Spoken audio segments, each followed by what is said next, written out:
Today we're reacting to Mexican cartels' most brutal torture methods. This video was sent in by a subscriber. Appreciate you, bro. And if y'all want to suggest some videos, bro, send them over in my DMs on Instagram, bro. I'm seeing them. Astral, Dior. I love y'all. Let's go ahead and get to the video. 2011, all of Mexico stood still as they watched a video of cartel workers Felix Gomez Garcia and his uncle Barnabas Gomez getting dismembered with a chainsaw.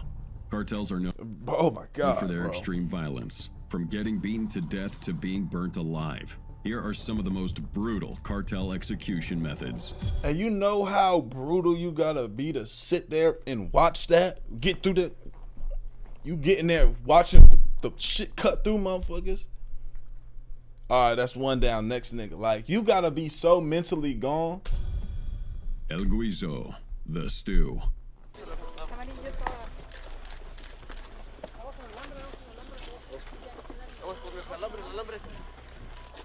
Oh, this actual footage, y'all.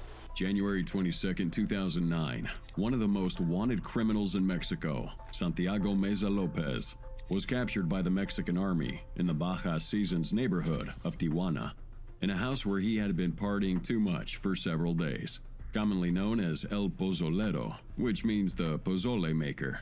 He was known for being a special cleanup agent for cartels, and he's believed to have stirred and dissolved over 300 bodies in acid at his Ensenada ranch about 70 miles south of the border. 300? He gained notoriety for being among the first to pioneer the El Guiso method. El Guiso basically means the soup, and basically you put a person into a large oil drum and then you fill it with gasoline or acid on some Breaking Bad shit, for setting it on fire to create a furnace used to burn victims, most commonly referred to as making guiso or stew.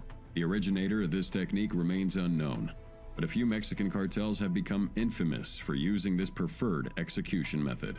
To prepare this deadly concoction, you fill a huge barrel with water and then concentrated sulfuric acid, causing it to boil and spit dangerously hot liquid.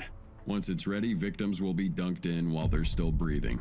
And this insane method of torture would put these victims through excruciating pain, ultimately leading them to a slow death. Born to poor parents in mid-April 1964 in Sinaloa, Mexico, Santiago Meza Lopez struggled with poverty from a very young age. At 13, he would work construction until the 90s, where he moved to Tijuana in search of a better life, until his sister was raped by members of a criminal organization. Seeking revenge, Lopez joined the Tijuana cartel through his childhood friend El Teo. And as time went on, Santiago eventually climbed the ranks, and a few years later, his efforts finally caught the attention of the boss, Efrain Perez. One fateful day, Perez entrusted him with the grim task of disposing bodies. Niggas be getting into this shit, like, nigga got into the cartel because of such a horrendous act happening to a family member, because he wanted revenge. Like, you don't know why motherfuckers get into this shit, bro. Crazy. Offering him a weekly payment of $600, and that's where it all began. He would liquefy his victims in a very effective and unique style. He would dunk the cadavers in a tub filled with acid and sodium hydroxide while stirring the bodies. You'd keep this mixture on high heat for at least 8 hours until the bodies finally disintegrated. Certain parts of the body don't get dissolved, like teeth or nails, maybe even small pieces of bone, which Santiago would eventually throw into a wasteland, burn him a second time with gasoline, and bury him. Authorities say he'd claimed to stuff over 300 bodies into barrels of lye, then dumping some of the liquefied remains in a pit on a hillside compound in eastern Tijuana. After his arrest, investigators found about 14,000 remains buried in his ranch. The choice... Damn, in his ranch. You would think he would have took this shit somewhere name for this extremely violent execution method begins to make sense, seeing how the torture technique is centered around cooking victims. According to reports, when Santiago was being interrogated, he claimed to have tried to escape from his former boss, Efrain Perez, an ex-member of the Arellano Felix cartel or Tijuana cartel, but none of his attempts were successful. Lopez claimed to have been recruited while working on a farm in 1996, where senior members of the Arellano Felix cartel asked him to carry out an experiment with water and acid in a barrel. Lopez said he had no choice and he was forcibly recruited, as they threatened him with violence to carry out these acts. Whether or not that's true, no one He knows, telling? but the fact remains that he did this for many years until he was finally apprehended. In 2012, he was initially sentenced, ended only 10 years, and was eligible for release in April 2022, which angered a lot of families Wow. in Tijuana. However, on February 5th, Wow, nigga got out, nigga got out on that shit. You can boil niggas and get out in Mexico, in Tijuana. 2024, his prison sentence was increased by an additional 30 years. Ooh. The El Guizo method became a favored tool among high-ranking cartel leaders to kill their rivals and traitors. Its gruesome efficiency was unmatched, with victims bound by their hands and feet as to fit in an oil barrel more easily while still conscious. The chilling legacy of this method serves as a stark reminder of the ruthlessness in the world of organized crime. For real, Food that's for the crazy. pets. They often torture and kill their victims. They have fed some of their victims, dead and alive, to tigers belonging to the Chapitos. Since the 80s, rare, dangerous, and exotic animals have been used in a way to show off insanely high levels of wealth. But over the years, cartel bosses have adopted another insane tradition. Just like Pablo kept hippopotamuses and other exotic creatures at his private compound, rare and dangerous pets are still a status symbol today for high-ranking members of the Mexican cartel, imitating the infamous Colombian drug lords of the 80s and 90s. It was a means to show off and send threats, as it looked like the more dangerous a cartel was, the more dangerous pets had to be found in their homes. Mexican authorities would later tell you that these animals weren't just for showing off. Sometimes cartels would throw their unfortunate victims in these enclosed areas with starving apex predators.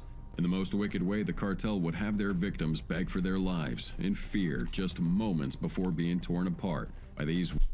Nigga, to come face to face with a tiger, he looking at you like debating, like, am I gonna bite this nigga now?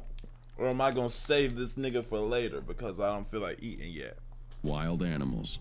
And one of the people that employed the use of this torture method was a cartel boss known as Heriberto Lascano. Born in poverty on Christmas Day in December 1974 in Hidalgo, Mexico, he joined the military at the age of 17, serving in the elite special forces, dedicated to fighting guerrillas and drug trafficking organizations. He served in the army for 7 years, and then deserted on March 27, 1998, when he was recruited by Ociel Cárdenas Guillén and Arturo Guzmán de Sena to join Los Zetas. Heriberto, aka Z3, and El Lasca, was one of the most wanted Mexican drug lords of our time. According to authorities, he was the master at torturing his victims. He became known for using this method known as La Paleta, and this would involve a victim being stripped naked and brutally beaten with a board. Reports also say Lascano tied a man to a tree and severely beat him until he broke his legs. And then to top it off, he left him tied to that tree for about 3 days until he died. Lascano had a ranch with a lot of lions and tigers. Nigga forgot and he about was particularly known for killing his victims by feeding them to those wild animals. Although he didn't starve these animals, he would keep them hungry enough for when he had a victim for them to devour. So, cause I don't want you to, I want them to see red. Niggas is sick.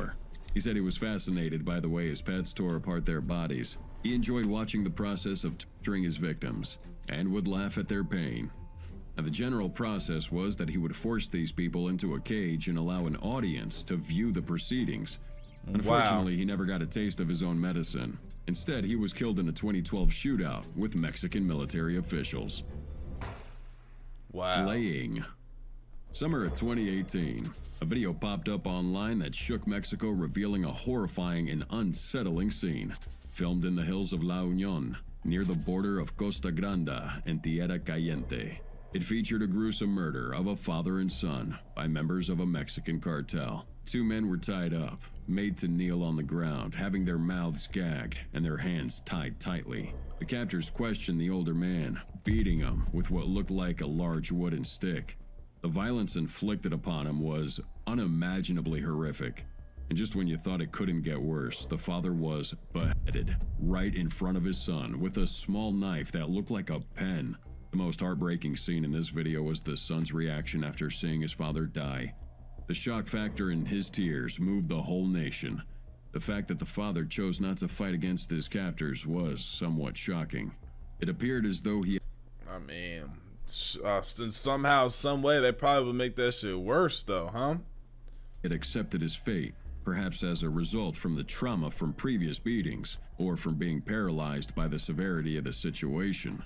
After they took out the father, the son had to go through a much longer and more agonizing ordeal. The captors would cruelly flay his chest with knives. During this gruesome act, the son remained conscious, drifting in and out of shock. The video shows just how far these cartels would go to ensure I still don't understand what flay is stab. that every part of their operation ran smoothly. In 2010, Guzman, or El Chapo, made headlines after he recorded a video of himself using the flaying torture technique as he beheaded a member of a rival cartel, Hugo Hernandez. Damn, I didn't know he was out here like, I thought he was just sending motherfuckers. I didn't know he was like, nah, let me see that hoe. I didn't know that. Chapo with a chainsaw flayed Hernandez, and then he ordered his soldiers to stitch the cut-off skin on a ball to add to his warning intended for the Juarez cartel. Hernandez's torso was found in a plastic container, and the rest of his remains were left on the streets of Los Mochis as a chilling message to El Chapo's rivals. But who had the job of making the ball? Nobody in the cartel can be squeamish, bro. You can't. Special knives, they would meticulously strip the skin from their victims, or resort to peeling their faces off with other sharp objects, amidst agonizing screams. The cartels have honed their proficiency in this barbaric practice, knowing how to keep victims alive for prolonged suffering, reserved for the most egregious offenders, like rival cartel members, double agents, and thieves. The sheer brutality of flaying someone just shows you these guys aren't messing around. How you can inflict such unimaginable pain while these people scream for their lives is way beyond us. Dermatologists have noted that the typical causes of death due to flaying are shock, critical loss of blood, or other bodily fluids, hypothermia, or infections. They stated that the actual death is estimated to occur from a few hours up to a few days after the flaying. If this isn't dying hard, we don't know what is. Dismemberment. In 2015, Texas law apprehended Marciano Chano Millan Vasquez, an alleged hitman for the Los Zetas cartel, involved in this 2013 kidnapping of a former drug trafficking associate. Now, this associate was testifying against Vasquez, claiming the cartel assassin took him to this undisclosed location, where Vasquez was keeping his family of 3. Well, he was keeping, wait, hold on, run that back. Because I was just about to say,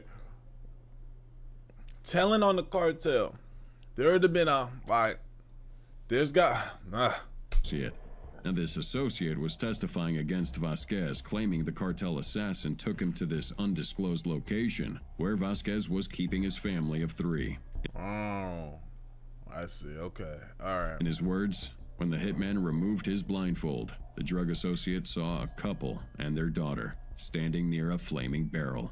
Wow. According to him, Vasquez and other members present forced the parents to watch as Vasquez dismembered their daughter with an axe. It's not only Vasquez.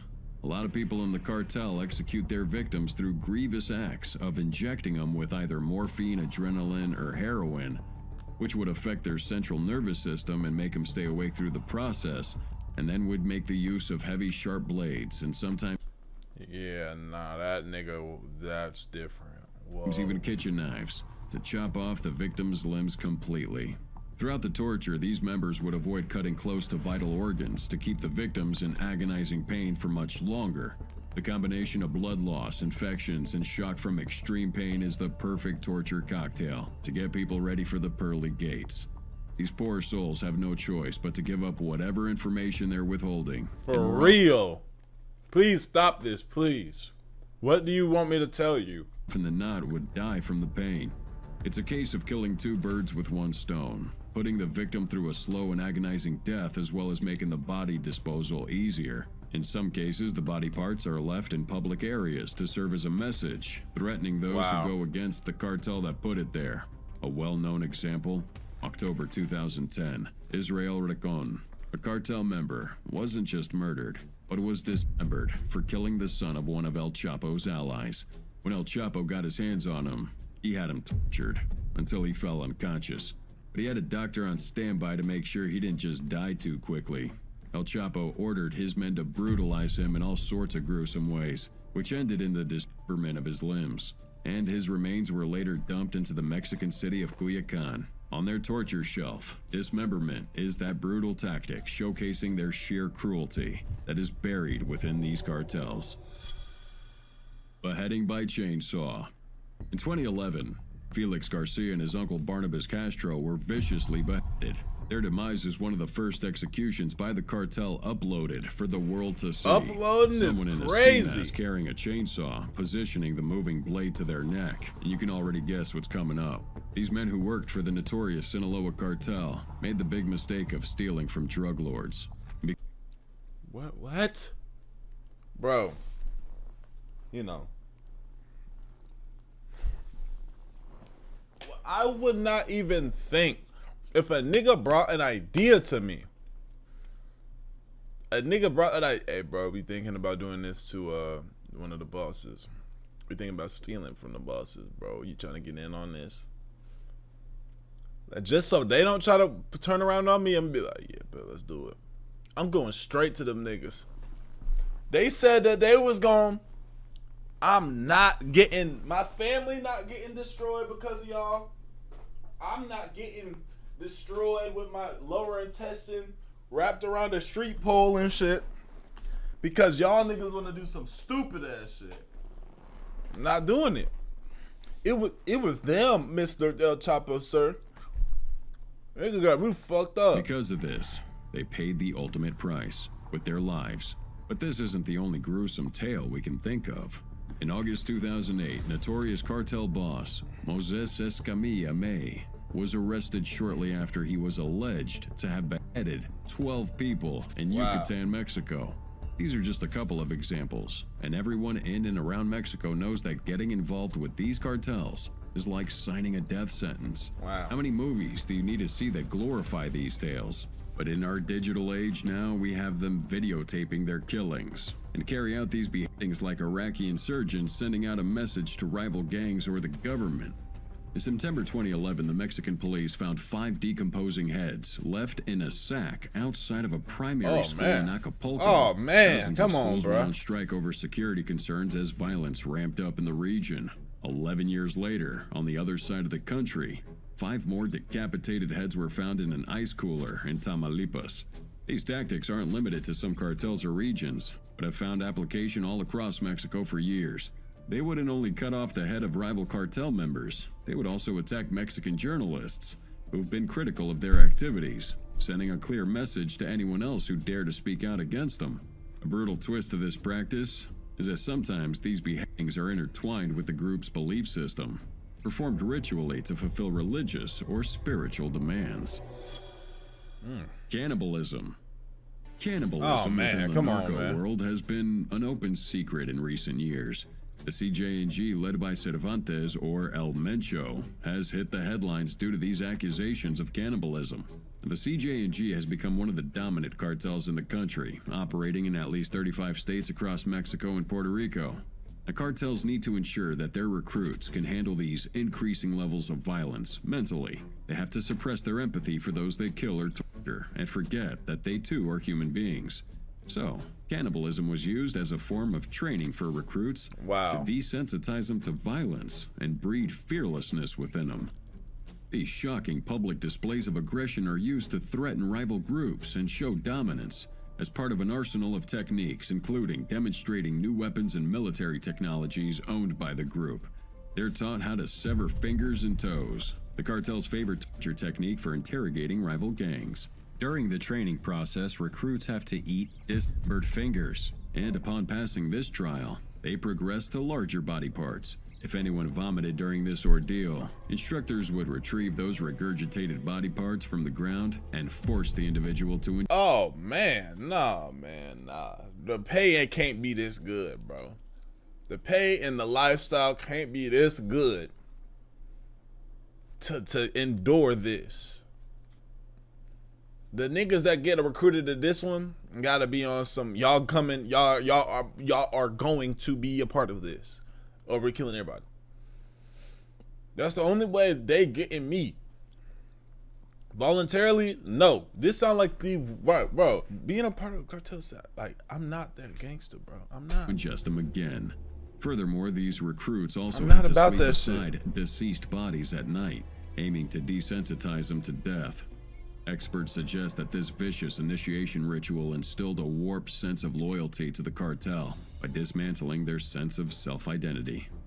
Another well-known example is Miguel Trevino Morales, known as Z40, the former leader of the Zetas.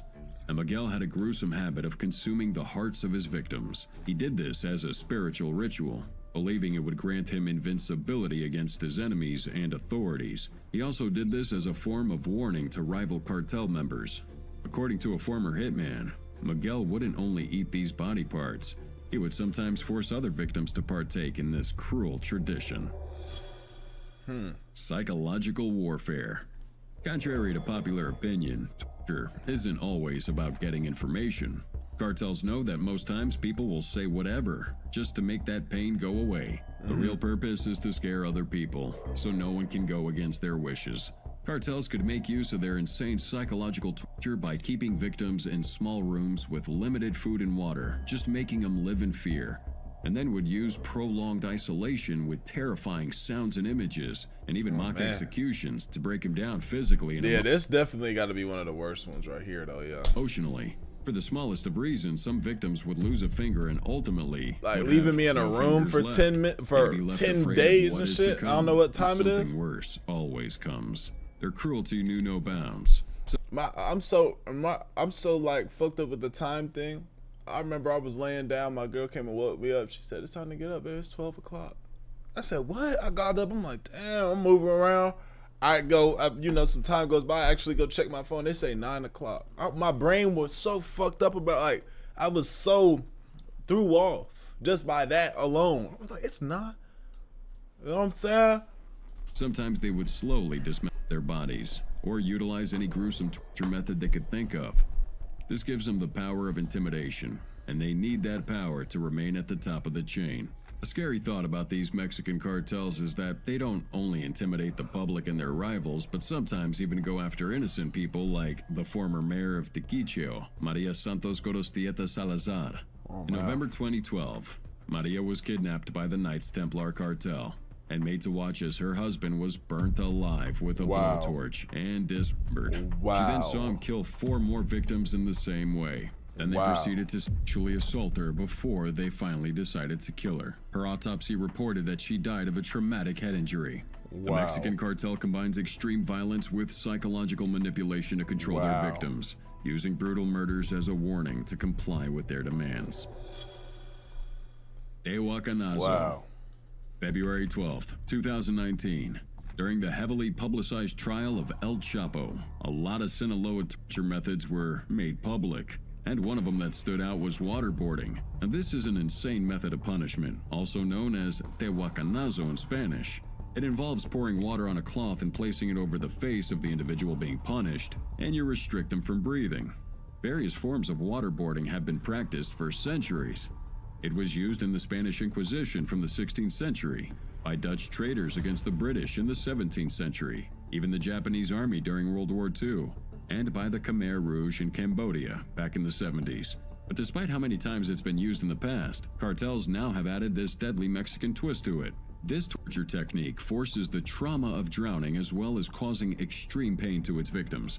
It causes lung and brain damage, often resulting in oxygen deprivation and, of course, psychological trauma. The Mexican cartels are known to adopt merciless and violent executions for people standing in their way, and this fierce twist is actually making the victim feel a dreadful sensation of drowning.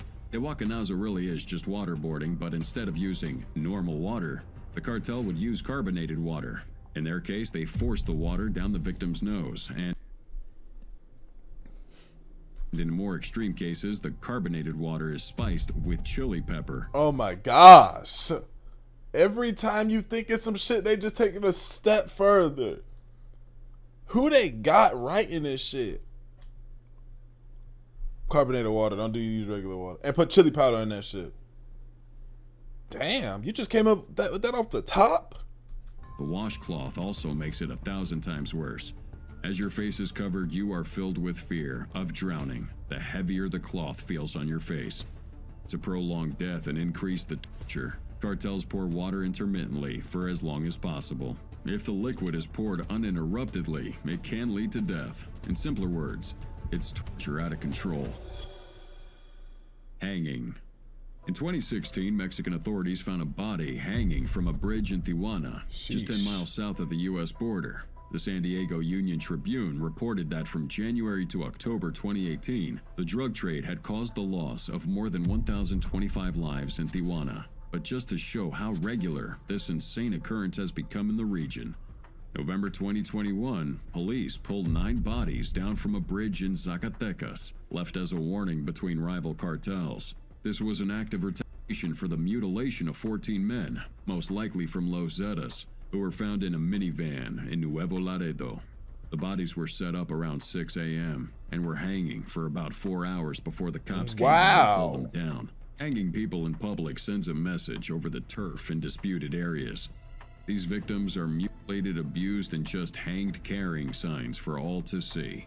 It's not just the cartels that are into this medieval barbarism. These tactics go back to Europe about 500 years ago, and even the Taliban uses it. For Mexican cartels, hanging a rival post-mortem in highly visible places sends a message regarding turf in disputed cities. These victims are frequently mutilated, showing their signs of abuse. But to the cartels, it doesn't really matter. The more victims they can put up, the more powerful they look to be. A lot of times these victims are recovered bodies of rival members who were involved in a shootout, or even victims that were kidnapped.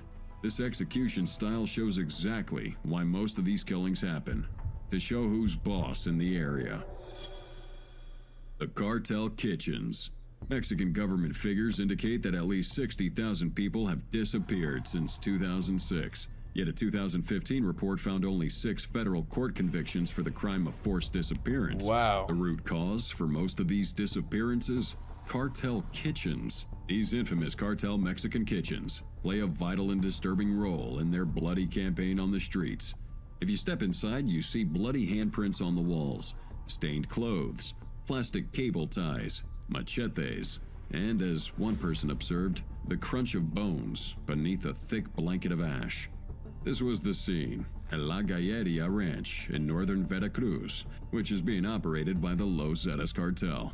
Now, after that cartel took over the ranch in 2011, it was used to incinerate their victims. The idea was very simple. They would stalk a target for a while, and instead of killing them and leaving the body lying cold-blooded on the street, they would abduct that target and take him to any of their 12 kitchen locations, where they would torture and extract valuable information from them before killing and cooking the bodies. It's been estimated that over 60,000 people have been casualties. You ain't gotta torture me, bro. Y'all gonna kill me anyway? So this is what happened, this is the third. Y'all think y'all can maybe just make it a quick bullet rather than the extras, please? And if y'all want to do the rest of the bodily things, just do it after. Like, do it after I'm gone, please. I've told y'all what y'all wanted to know. I didn't fight, struggle. But they probably won't honor that because of how easy it was.